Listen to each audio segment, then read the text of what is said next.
আসসালামু আলাইকুম। আমি আছি আপুবাইল বরাদল গ্রামের একটা ছোট্ট একটা ব্রিজে। দেখেন এই ব্রিজে থেকে আপনার প্রাকৃতিক দৃশ্যটা কত সুন্দর। আমরা ছোট থেকে একটা কথা শুনে আসছি মা বাবার কাছে যে আমরা নাকি মাছে ভাতে বাঙালি। আসলে কি আজও কি আমরা আছি মাছে ভাতে বাঙালি? দিনকে দিন আমরা খাল বিল নষ্ট করে মিল ফ্যাক্টরি করতেছি, আমরা নাকি অনেক উন্নত হচ্ছি। আমার একটা কথার জবাব দেন তো, আপনারা যদি কাপড়ের ফ্যাক্টরি করে পাঁচতলায় থাইকা আপনারা কি বাঁচতে পারবেন, না তিনবেলা মাছ ভাত খাইয়া বাঁচতে পারবেন? কোনটা করলে ভালো হবে? আপনার উত্তর যদি হয় ভাত মাছ খাইয়া বাঁচতে হবে, তাইলে আমরা কৃষি জমিন কেন নষ্ট করতেছি, খাল বিল কেন বরট করতেছি? উত্তর কি?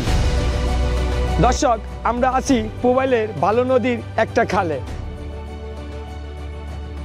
প্রত্যেক বছর শীতের শুরুতে মিল কারখানা যত বিষাক্ত বর্জ্য আছে এই নদীতে ফেলা হয়। একদিনের মাঝে পুরা পানিটা বিষাক্ত হয়ে যায়। ছোট বড় যত মাছ আছে সব মাছ মইরা পানি পুরা দুর্গন্ধ হয়ে যায়।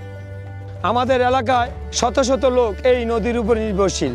তাদের সংসার কিভাবে চলবে, তাদের সন্তান কিভাবে লেখাপড়া করবে? দুদিন পরে এই নদী থেকে পানি আমি আমার ধান খেতে দিব, এই পচা পানি আমি কিভাবে আমার খেতে দিব? আপনারা মাছে ভাতে বাঙালি হইয়া ভাত খাওয়া বন্ধ করে দিতেছেন, মাছ খাওয়া নষ্ট করে দিতেছেন। এখনো সময় আছে, এই প্রকৃতিকে আমাদের কাছে ফিরিয়ে দেন। আওয়াজ তুলুন, বন্ধ করুন এই নদীর দূষণ। তখনই বলতে পারবেন আমি মাছে ভাতে বাঙালি।